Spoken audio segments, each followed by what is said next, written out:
देखो हलीमा सादिया की हवेली में नबी ने कदम क्या रखा। ये वही हलीमा सादिया है जिनके घर में हफ्तों हफ्तों चिराग नहीं जला करता था, लेकिन जिस दिन से मेरे नबी ने इनके आंगन में कदम रखा है, पूरी कबीले बनु साद की औरतों में चर्चे होने लगे हैं। आपस में बातें किया करती थी कि अब हलीमा सादिया के पास कौन सी दौलत लग गई है कि रातों दिन इसके घर में चिराग जला करता है, पूरी पूरी रात इसके घर का उजाला खत्म नहीं होता। एक दिन औरतों ने कहा था, हलीमा कहा क्या कि कुछ दिन पहले तेरे घर की गुर्बत का आलम यह था कि तेरे घर में चिराग नहीं जलता था, लेकिन अब है कि हम तो चिराग थोड़ी देर जलाते हैं, लेकिन तेरे घर का चिराग सारी रात जलता रहता है। हलीमा सादिया ने कहा था, खवातीन मैंने कोई चिराग नहीं जलाया है, मैं कोई रोशनी का इंतजाम नहीं करती हूँ। औरतों ने कहा था, ताज्जुब है हलीमा, तेरी दीवारें रोशन रहती है, तू कहती है चिराग नहीं जलाती, तेरे घर से रोशनी निकल के छन छन के पड़ोस में जाया करती है, तू कहती है चिराग नहीं जलाती। कहा हाँ मैं सच कहती हूँ, मैंने कोई चिराग आज तक नहीं जलाया है।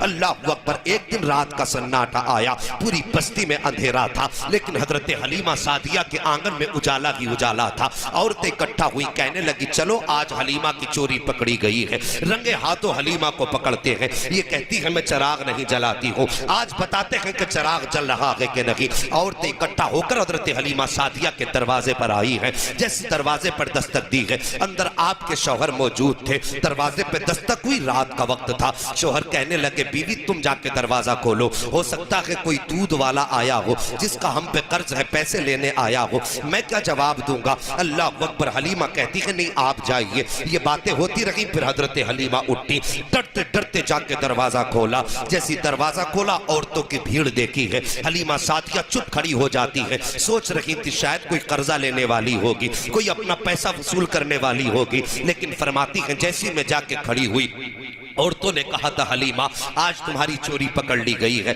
मैंने कहा था कौन सी चोरी। फरमाती जब मैंने कहा ना कौन सी चोरी, तो उन्होंने ये कहा था कि तुम तो कहती हो कि चिराग नहीं जलता, आज हम तुम्हारे घर में तुम्हें चिराग दिखाने के लिए आए हैं। हजरत हलीमा सादिया कहती है उस वक्त तक तो मैं डरती रही जब तक इन्होंने ये बात नहीं कही थी। जैसे इन्होंने ये बात कही है मेरा डर खत्म हो गया। उसके बाद मैंने कहा ठीक है, एक खातून अंदर आए, बाकी बाहर रह जाएं, दिखाएं मेरे घर में चिराग कहाँ है। एक खातून अंदर आई है, उसने हलीमा सादिया के आंगन पे निगाह डाली है, कोई चिराग नजर नहीं आया। हर ताक खाली है, अलमारी खाली है, दीवार पे कोई चिराग नजर नहीं आया, लेकिन रोशनी बराबर हो रही है। उसने हजरत हलीमा सादिया का चेहरा देखा और देखने के बाद कहा था हलीमा कोई चिराग तो नजर नहीं आ रहा है, लेकिन रोशनी भी कम नजर नहीं आ रही है, बता तो सही ये रोशनी कैसी है। हजरत हलीमा ने फिर हाथ पकड़ा खातून का और वहां लाई जहां मेरे नबी पालने में लेटे हुए हैं। अल्लाह अकबर। मुस्तफा के रुखे अनवर पे कपड़ा पड़ा है, हाथ पकड़ के लाई लाके खड़ा कर दिया।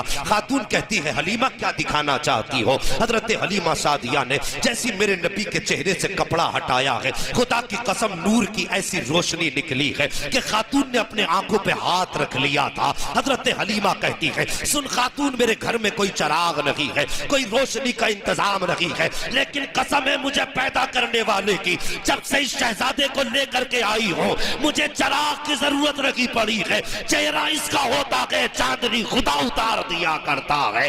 तभी तो आला हजरत फरमाते हैं चमक तुझसे पाते हैं सब पाने वाले, मेरा दिल भी चमका दे चमकाने। सुभान अल्लाह। नारे तकबीर, हाथ उठाकर बोलिए नारे तकबीर, नारे रिसालत, मसलके आला हजरत, अजमते मुस्तफा, नूरे मुस्तफा, हजरत अल्लामा मुफ्ती हम्माद साहिब क़िबला।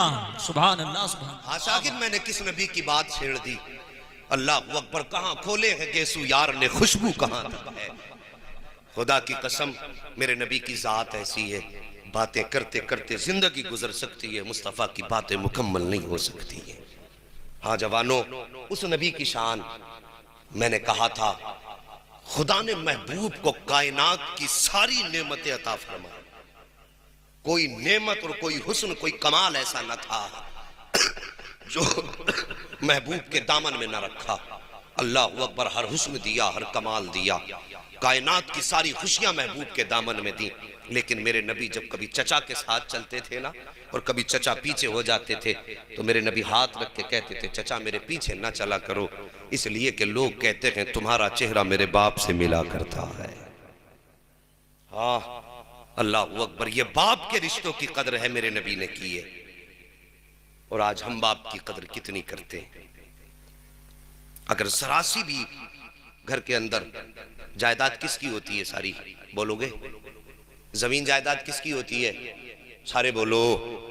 बाप की होती है ना, उसकी मर्जी है वो तुम्हें 1 दे या 100 दे या बिल्कुल ना दे, है उसकी अपनी मिल्कियत। उलमा से पूछिए, वो मालिक है, वो तुम्हें चाहे तो दे चाहे तो ना दे, मर्जी है उसकी।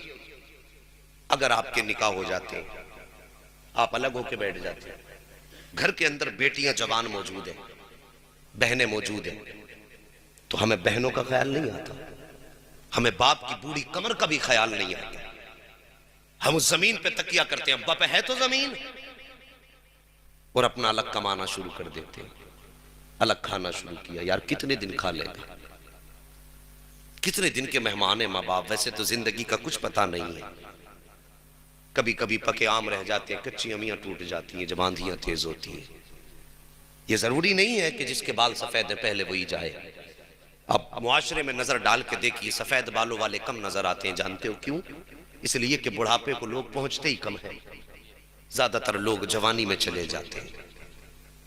मेहरबानी करो, बाप के बुढ़ापे का ख्याल करो। मैं एक दिन एक रक्शे में बैठा, बाल सफेद थे बूढ़े के। मैंने कहा चाचा इस उम्र में रक्षा चलाते हो, बेटे नहीं है? वो कहने लगे 4 बेटे हैं। मैंने कहा इस उम्र में रक्षा? कहने लगे घर पे एक बेटी मौजूद है, अभी उसे रुखसत करना। मैंने कहा तो बेटे साथ नहीं देते? कुछ देर के लिए वो चुप रहा, लेकिन उसने कहा मौलाना छोड़िए, कौन किसका होता है, कौन किसका होता है। शादियां कर दी, अलग रहने लगे बीवी बच्चों के साथ, हमें कौन देख रहा है। और यार हमारे होते हुए हमारा बूढ़ा बाप रक्षा चलाए, हमें डूब के मर जाना चाहिए। हमारे होते हुए हमारे बूढ़े बाप को मजदूरी करनी पड़े, हमें हया आनी चाहिए। और यार बूढ़े बाप ने हमें इसलिए जवान किया कि जब हमारे बाजुओं में ताकत आ जाए तो हम अलग बैठ जाएं। सोचो, ख्याल करो मेरी बात पे, जरा तवज्जो करना। यहां मजे लेने के लिए मत बैठना, कोशिश करना अल्लाह हमें महबूब का सच्चा इश्क अता फरमा दे। आमीन आमीन। हाँ, साकी बुझा लो, अपनी यादों के हमारे साथ रहने दो, न जाने किस गली में जिंदगी की शाम हो जाए। चलते फिरते मौतें हो रही हैं, थोड़ी देर में खबर आती है वह फला नहीं रहा। लोग कहते हैं यार अभी तो हमसे बात की थी फोन पे। एक दिन ऐसा आएगा हमारा भी ऐलान मस्जिद से कर दिया जाएगा, फला नहीं रहा। वो हमारी बैठक में बैठने वाले यार हमारे कहेंगे यार अभी तो मुझसे फोन पे बात की थी। वो खुदारा कुछ मौत की तैयारी भी हम कर ले। माँ बाप से हम अलग होके बैठ गए और फिर उस पे भी लड़ते हैं, जमीन दिलवाओ कुछ हमें, हमारे भी तो 3 बच्चे, इनका पेट कहां से भरे। और फिर बाप के चौराहे पे जाकर के बुराइयां शुरू करते हैं। 4 लोगों में बैठ के कहते हैं यार हमारे बाप को तो समझाओ, उसका दिमाग चल गया है। शर्म नहीं आती? अपने बाप की बुराइयां चौराहों पे करते हो। घरों के अंदर औरतों ने हद करके फेंक दी, कमाल कर दिया औरतों ने। 4 दिन आए हुए नहीं हुए, औरतों में मीम मेख निकालना शुरू कर दी सास के अंदर, कि कभी सीधे लहजे में ही बात नहीं करती, और वो यूं करती है वो यूं करती है। तो मेहरबानी करो, अगर तुम चाहती हो सास से तुम्हें मां का प्यार मिले तो तुम भी उसकी बारगाह में बेटी बन के जाया करो। हाँ, तुम भी तो बेटी बन के जाया करो। और चौराहों पे बुराइयां ना किया करो। जवानों, माँ बाप की इज्जत कर लो, माँ बाप बहुत बड़ी दौलत है। और दुआएं मांगा करो, अल्लाह करे कोई यतीम ना हो, किसी के सर से बाप का साया ना उठे। वरना याद रखना, जिस दिन बाप का साया चला जाता है उस दिन ऐसा लगता है जिसे सर से सूरज हट गया है। जिस दिन माँ की ममता का आंचल सिमट जाता है ऐसा लगता है जमीन तंग हो गई है। आओ तुम्हें बताऊं माँ बाप की जुदाई कितनी दर्द दिया करती है। एक दिन मेरे नबी हज़रत सरवर कौनैन सल्लल्लाहु तआला अलैहि वसल्लम को अबू जहल ने सर पे पत्थर मारा। मेरे नबी के सर पे पत्थर लगा, मेरे सरकार हरम काबा में गए, आंसू बहा रहे हैं, खून भी सर से बह रहा है। मेरे नबी ने किसी से शिकवा नहीं किया था, सजदे में सर रख के कह रहे थे या अल्लाह जिससे तू राजी है उसमें तेरा महबूब राजी है। रोते रहे हरम काबा में। अल्लाहु अकबर। उसी दिन हजरत अमीर हमजा शिकार से वापस आए, खादिमा से कहा खाने का इंतजाम करो। खादिमा ने खाना ला के दस्तरखान पे बिछाया, लगाया, जैसी लगाया ना, खादिमा की आंख में आंसू थे। हजरत अमीर हमजा कहने लगे कभी तेरी आंख में आंसू किस लिए? उसने कहा मुझे लगता है खानदान कुरैश की तलवार को जंग लग गया है। इतना मीर हमजा ने सुना, कहा कहना क्या चाहती हो? कहा आज तुम्हारे भतीजे को अबू जहल ने पत्थर मारा है। मैं अभी हरम शरीफ के दरवाजे से गुजरी, मैंने उसको अभी दीवार से लग के रोते देखा है। अल्लाह अकबर, अमीर हमजा भी ईमान नहीं लाए हैं। इतना सुना, फौरन खाना छोड़ दिया, तलवार उठाई, लोगों से अबू जहल का पता पूछा। वहां पहुंचे जहां अबू जहल बैठा हुआ था। जाने के बाद अबू जहल के सर में जाकर के तलवार का दस्ता मारा, उसका सर फटा, खून बहने लगा। उसके बाद का मेरा भतीजा किसी ने देखा हो तो बताओ। लोगों ने कहा हरम शरीफ में बैठा हुआ देखा है। अल्लाह अकबर, हरम शरीफ में आए हैं, मेरे नबी ने सजदे में सर रखा है। किसी दुनियादार से शिकवा नहीं है, किसी दुनियादार से शिकायत नहीं है, बल्कि परवरदिगार से बातें हो रही हैं। अपने रब की बारगाह में सजदा करके मेरे नबी अपनी फरियाद कर रहे हैं। इतने में चचा आ गए हैं। आने के बाद कहते हैं भतीजे सजदे से सर उठाओ। मेरे नबी ने सजदे से सर नहीं उठाया। 2 मरतबा कहा सजदे से सर उठाओ। अल्लाह अकबर, फिर भी मेरे नबी ने सजदे से सर नहीं उठाया है। तीसरी मरतबा जब चचा ने कांधे पे हाथ रख के कहा भतीजे जरा सर तो उठाओ, मेरे नबी ने सजदे से सर उठाया, उठ के खड़े हुए। फरमाते हैं चचा क्या बात है? उसके बाद कहते हैं भतीजे खुश हो जाओ, मैं तुम्हारा बदला लेकर के आया हूँ। मुअर्रिखीन ने लिखा है कि चचा ने यूं बाजू फैलाए हैं और नबी को गोद में लेना चाहते थे। मेरे नबी ने फौरन चचा के बाजू झटक दिए और तारीखी जुमले इरशाद फरमाए। आप फरमाते चचा जाइए, आज मेरा कोई चचा नहीं है। अगर मेरा कोई चचा होता तो अबू जहल मुझे रास्ते में पत्थर न मारता। और तारीखी जुमला मेरे नबी ने कहा था, ओ चचा अगर आज मेरे बाप अब्दुल्ला होते तो किसी में हिम्मत नहीं होती जो मेरी तरफ आंख उठा के देख लेता। आज मेरे सर पे वालिद का साया नहीं है, इसलिए लोग पत्थर मार रहे हैं। अगर माँ का साया होता तो आज मैं तन्हा हरम में बैठ करके आंसू ना बहाता। ओ साहिब, माँ बाप की कदर कर लो।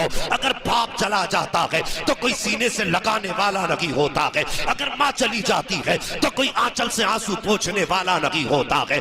ये वो जात हुआ करती है कि अगर बाप मौजूद है तो हिम्मत नहीं कोई आंख उठा के देख ले। अगर माँ मौजूद है तो आंखों के आंसुओं की हिम्मत नहीं है कि बिना इजाजत निकल सके। लेकिन साकिब जब ये दोनों चले जाएंगे तो जो चाहेगा सताएगा, जो चाहेगा रुलाएगा। जिस दिन दीवार से लग के रोओगे उस दिन तुम्हें माँ का आंचल याद आएगा। जिस दिन दूसरों का जुल्म सुन करके रोओगे उस दिन तुम्हें बाप का साया याद आएगा। और मेहरबानी करो, बाप की कदर कर लो, बाप की इज्जत कर लो। अगर ये चले जाएंगे तो फिर तुम्हें दोबारा दुनिया में नजर नहीं आएंगे। अगर चाहते हो कि दुनिया के अंदर तुम हर परेशानी से महफूज रहो तो माँ बाप की इज्जत कर लो, माँ बाप की कदर कर लो। साकिब माँ बाप की कदर करना हमने छोड़ी है, मुसीबतों ने डेरा आके जमा लिया है। और साकिब माँ बाप की बीमारी का वक्त हो उनकी खिदमत किया करो, उनकी खिदमत में आकर के लग जाया करो। आओ तुम्हें बताता चलो, हजरत बनी इसराइल की कहानी है। अभी वक्त है ना आपके पास? जरा सारे बोल दे या रसूल अल्लाह, सुभान अल्लाह। अल्लाह सलामत रखे, आपके जज्बात को सलामत रखे। हजरत सुलेमान